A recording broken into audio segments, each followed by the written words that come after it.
Well, here it is, folks. Quite literally, the big one we've all been waiting for. Yes, after 2 years of development, several months of teasers, Nissan has finally given us our first drive of the new Patrol Warrior, the follow-up to the popular homegrown Navara Warrior tough truck. Let's go check it out.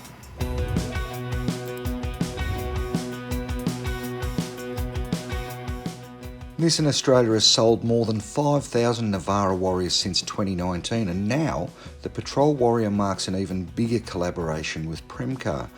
Pre-orders open today, but final design and testing is still being done ahead of the Warrior's release later this year, so there's no pricing until then. But Nissan says the Patrol Warrior will be positioned as the new Patrol flagship and at least 20% more than the entry-level 8-seat Patrol TI on which it's based. That's because the Patrol Warrior's 50mm suspension lift and larger all-terrain tyres would have made the 7-seat TIL and its roof rails more than 2 metres tall. So while final specs are yet to be confirmed, the Patrol Warrior follows the same formula as its jacked up, pumped out Ute sibling, there are some key differences.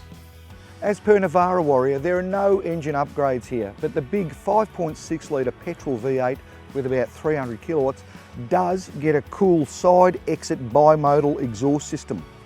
Unlike the Navara Warrior, there is no bull bar and no light bar, but otherwise there's everything here you'll need to head bush. There's a switchable four-wheel drive system with low range to go with the 7-speed auto as standard, and Premcar says its updates make the big and lazy V8 only marginally thirstier. Those upgrades start with a red front bash plate and a 2-inch suspension lift via new Munro springs all round, progressive rather than fixed rate at the rear to improve initial compliance off-road, towing performance in the mid-range and more control at full bump.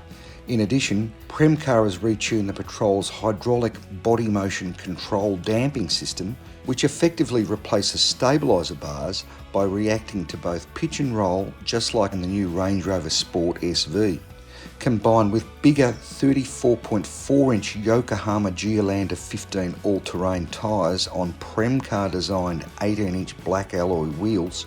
The new springs and revalved HBMC system significantly improves approach, departure and ramp over angles.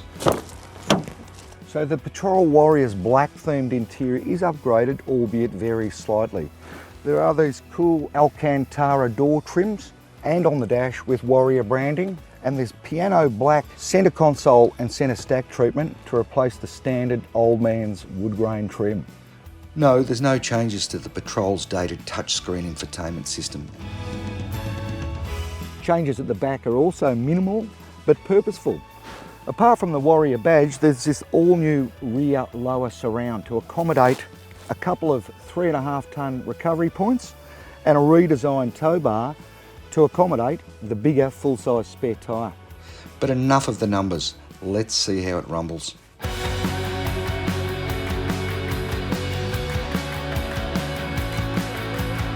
Our first taste test of the new Patrol Warrior is at the Mount Cotton Driver Training Centre on the Gold Coast, which happens to be where I first drove the Y62 Patrol a decade ago. It's a really good opportunity to back this car and gauge the changes Premcar has made. And I can say that on the road, it sits much flatter despite the obvious increase in ride height. The tyres are not noisy at all, in fact almost imperceptible. The loudest part of the car is the bimodal exhaust, which opens up at a certain throttle opening, engine speed and road speed. That is by far the overwhelming noise here. Off-road is where the even bigger changes happen. They've done a really good job of making it initially compliant, so much less head toss in sharp off-road stuff and much less body roll in corners. But what they've also done is revalved and retuned the HBMC system. So unlike a LandCruiser, the Patrol doesn't have roll bars front or rear. It's got independent suspension front and rear, but no stabiliser bars. Instead, we've got an automated damping hydraulic system that can feed extra damping force across axle, diagonally and front to rear, and really transforms this car off-road way more than on-road. overall, I think they've hit their targets. You know, they've increased the capability of the Patrol Warrior on road and off, and durability tested it and warranted it and made it street legal, which is something you can't say about any old lift kit. So after our brief first drive, it's clear that Nissan and Premcar have hit their targets, and there's no doubt the Warrior builds on the tried and tested capabilities of the Y62 Patrol that last year attracted record sales, as well as the bulletproof GQ and GU that preceded it, which combined have attracted almost 250,000 Aussies since the 1980s.